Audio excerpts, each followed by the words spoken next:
Hello guys, it's Yel Mariano and welcome back to my vlog. So for today's video guys, meron na naman tayong loan applications na i-review dito sa ating channel. At alam nyo ba guys na sobrang bilis niyang mang-approve at meron na agad akong loan amount na ino-offer sa akin itong loan applications na to. Kaya kung interesado ka about sa ating topic ngayon, please keep on watching. Okay, let's go.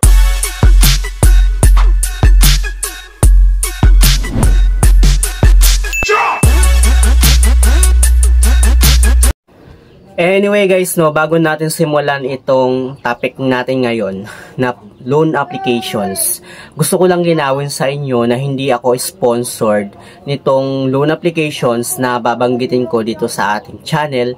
Ito ay based lang naman sa experience ko na isa ako sa mga nag-apply ng utang sa kanila. So itong utang apps na babanggitin ko guys ay itong si Peso House na hindi naman na siya bago sa Google Play Store. Actually guys, matagal-tagal na rin siya na nandun.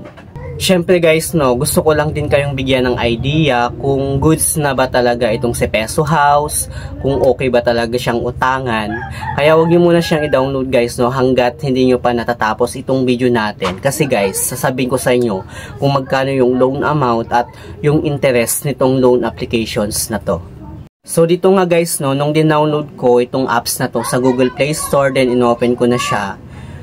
Unang tatambad sa'yo guys is yung kanyang privacy policy, kung saan kailangan na nating basahin yung policy nitong applications na to. Then after mong mabasa, sa baba niya guys, makikita natin itong okay, I understand. So click lang natin yun para makapag-proceed na tayo sa next na steps. And dito nga guys, meron pa silang hinihinging permissions para ma-start na natin yung ating loan applications sa nila.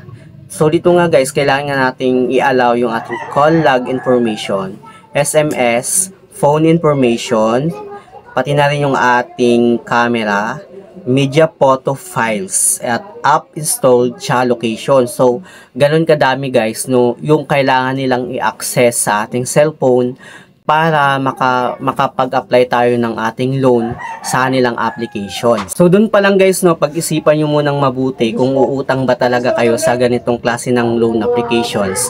Kasi nga, lahat ng permission na hinihingi nitong apps na to ay kailangan nga natin i-access bago tayo makautang sa kanila. And after nga natin i-allow yung permission na hinihingi nitong apps na to guys, mapupunta na tayo dito sa nilang dashboard kung saan meron nga silang loanable amount na pinapahiram, which is 50,000 nga, yung maximum na loan amount na pwede nating mahiram sa kanila. Pero syempre guys, pag first time borrower ka pa lang sa kanilang apps, mag-start ka muna sa pinakamababang amount. At ito nga guys, sa pinakababa niya, kailangan din nating fill upan yung ating personal information, employment information, tsaka yung identity information.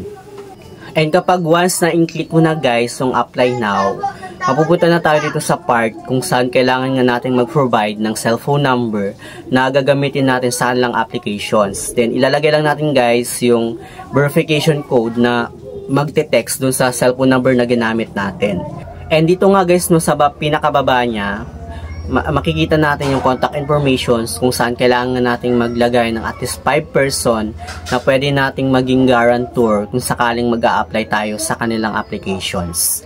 And then dito naman guys, sa step 2, kung saan pipilapan naman natin yung ating job informations, kung saan kailangan natin pilapan yung ating job type, monthly income, company name, company address, detailed address, company tel, tsaka yung ating payday. At yung mga pwedeng palang mag-apply dito kay Peso House, yung mga private company employee, business owner, staff, factory worker, BPO, government, public utility, teacher, financial, banking, professional worker, gaming industry, student, tsaka yung unemployed. So yun yung mga pwedeng mag-apply sa kanilang applications. So after guys ng job information, mapupunta na tayo dito sa step 3 kung saan pipilapan naman natin yung ating identity information.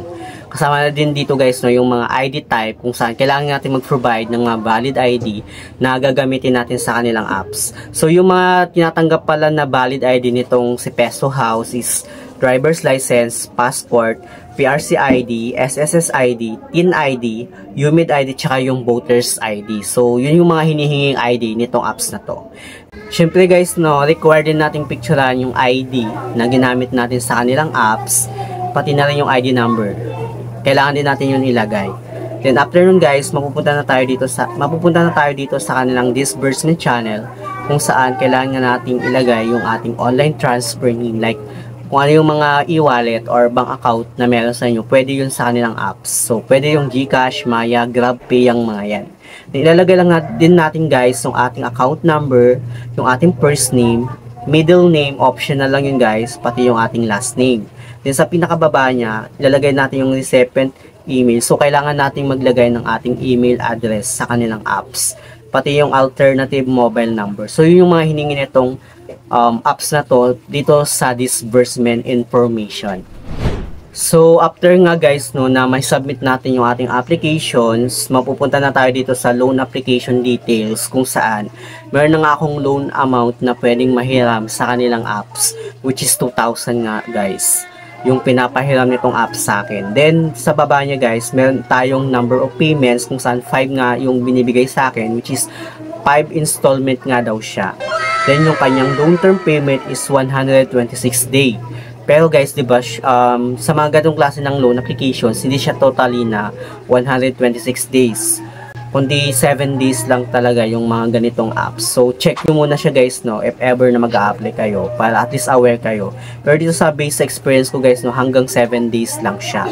Yung 126 days na tinutukoy niya guys, is yun yung pang 5 na installment natin. So dito sa total repayment nga natin guys, no, yung ibabalik natin sa kanila is 2,346. Dun sa 2,000 nahihiramin natin, pero hindi pa yung total niya guys, no.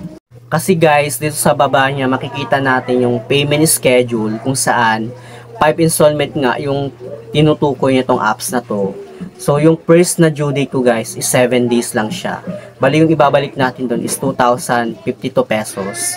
Then sa pangalawang due date natin is 128 yung ibabalik natin. Sa pangatlo guys is 96. Sa pang-apat is 32 pesos. Sa pang-lima is 38 pesos. So yun yung tinutukoy niya guys na 126 days. Pero yung total na talaga guys, no, is 7 days lang talaga siya. Then dito sa pinakababa pa niya guys, no, meron tayong makikitang loan details, kung saan meron nga siyang interest na 346 pesos. Then meron siyang service fee na 800 pesos. So yung mai-issue lang na amount sa atin or ma-receive lang natin na amount is 1,200 pesos. So yun lang yung ma-receive nating amount guys. So yun yung pinaka-review talaga natin dito kay Peso House, no.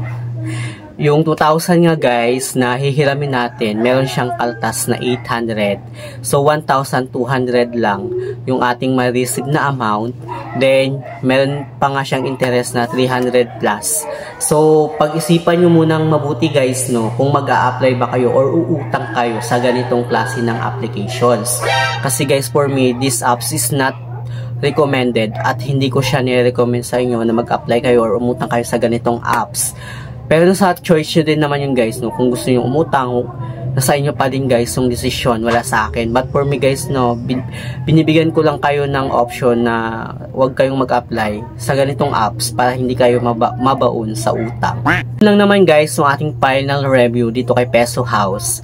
Sa mga meron palang loan applications neto guys, paki-share naman yung experience nyo sa kanilang apps, kung nangaharas ba yung kanilang agent. Pakilagay sa comment section guys para magkaroon kami ng idea. So yun lang naman guys, no. Sa mga hindi pa pala nakakapag-subscribe sa aking YouTube channel, please don't forget to like, share, and subscribe. Click the notification bell para updated ka lagi sa aking mga susunod na video. Thank you guys, thank you for watching, and see you on my next video. Bye!